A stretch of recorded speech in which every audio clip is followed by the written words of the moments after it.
नमस्कार मित्रांनो, पेट लवर प्रसाद यूट्यूब चॅनलमध्ये आपण सर्वांचं स्वागत आहे. तर आजचा जो विषय आहे तो आहे जी सुधारित जातीचे पिल्ले आहेत ते तुम्ही घरीच काढा आणि जे फायदा आहे ते जास्त प्रमाणात घ्या. कारण जे काही मित्र असेल त्यांच्यानं कसं गावरानी कोंबड्या असतात किंवा तुमच्या पण कडे असेल, त्या ज्या कोंबड्या आहेत त्या कोंबड्या त्यांना असं वाटतात की या ज्या कोंबड्या आहेत त्या अंडी भरपूर देत नाही आणि आपल्याला फायदा जास्त होत नाही. आणि ते जे आहेत त्याच्या म्हणण्याप्रमाणे जे पिल्ले घेण्याचं नक्की करतात, 100-200 पिल्ले घेतात आणि ते अंड्यासाठी ठेवतात. पण त्यांना जे आहे ते योग्य माहिती नसते आणि पिल्ले टाकल्यावर त्यांना खाद्य जे चारत आहे त्या पिल्ल्यांना त्यांची खूप अडचण जाते. तर त्यासाठी मित्रांनो, तुम्ही जे आहेत तुमच्याकडे ज्या गावरानी कोंबड्या असेल त्या खुडूक गावरानी कोंबड्या घ्या आणि त्यांच्या खाली जे आहे ते सुधारित जातीच्या कोंबड्यांचे अंडे ठेवून तुम्ही जे गावरानी कोंबडी घालून पिल्ले काढू शकता. तसं मित्रांनो हे तुम्ही बघू शकता फोटोमध्ये.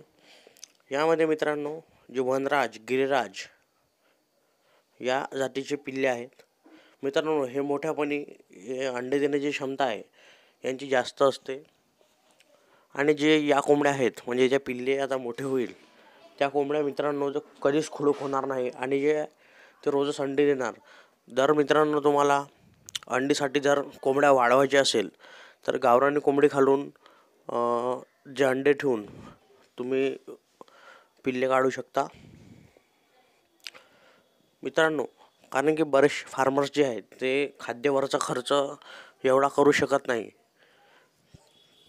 त्यांच्या मनात एक आश असते की जे आपण 100 पिल्ले घेतले तर आपल्याला रोजचे 100-50-70 अंडी मिळतील.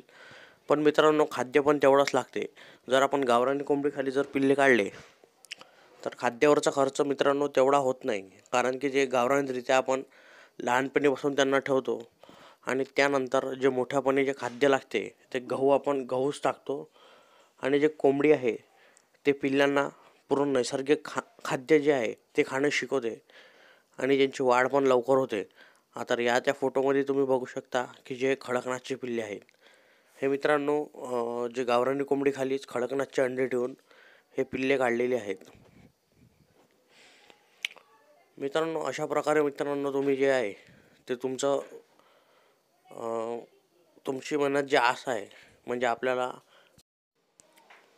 पिल्ले घेऊनच सुरुवात करावी लागेल.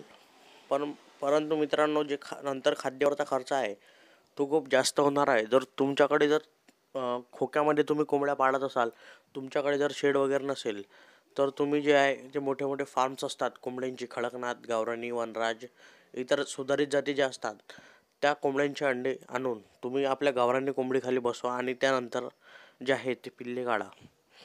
याने काय होईल मित्रांनो, जे खाद्यावरचा खर्च आहे तुम्हाला जास्त वाटेल पण नाही आणि मित्रांनो जे अंडे देण्याचं प्रमाण आहे कोंबड्यांचं ते पण जास्त होईल. मित्रांनो काही फार्मर जे आहेत ते कसं कोंबड्या गावरानीसोबत त्या हैदराबादी कोंबड्या ठेवतात, जसं DP क्रॉस वगैरे. परंतु मित्रांनो जे आहेत त्या एकमेकांना कोंबड्या ज्या खोक्यात आपण ठेवतो तेव्हा ते एकमेकांना कमी जागा असल्यामुळे एकमेकांना मारतात आणि नंतर जे शेतकरी प्रश्न विचारतात, आमच्या कोंबड्या एकमेकांना टोचतात. परंतु मित्रांनो जर तुम्ही खुडक कोंबडी खाली सुधारित जातीच्या कोंबड्यांचे जर अंडे ठेवून पिल्ले काढले तर मित्रांनो खाद्यावरचा खर्च पण कमी होतो आणि ज्या कोंबड्या आहेत त्या नैसर्गिकरित्या तयार होतात. म्हणजे जसं मोठं होईल ते पूर्ण नैसर्गिक खाद्य खाण्यास तयार होते आणि त्यांना जे विकतचं खाद्य आहे ते पण जास्त द्यावं नाही लागत. मित्रांनो जर तुम्ही छोटे फार्मर्स असाल, जसं काही शेतकरी असतात ते 1-2 कोंबड्या असतात त्यांच्याकडे, परंतु त्यांना ज्या अंड्यामधून विक्री करून ते थोडीफार आपली ते रोजी आहे ते भागवतात. तर यासाठी मित्रांनो जर तुमच्याकडे खुडक कोंबडी असेल तर तुम्ही सुधारित जातीच्या कोंबडीचे अंडे ठेवून पिल्ले काढू शकता. मित्रांनो जे कोंबडीखाली अंडे ठेवणार आहेत ते ब्लॅक ऑस्ट्रोलॉप, गिरिराज, वनराज, RIR किंवा इतर कोणत्याही जातीचे तुम्ही ठेवू शकता किंवा खडकनाथची पण ठेवू शकता. जर तुम्हाला जे ब्रीड पाहिजे असेल ते अंडे ठेवा.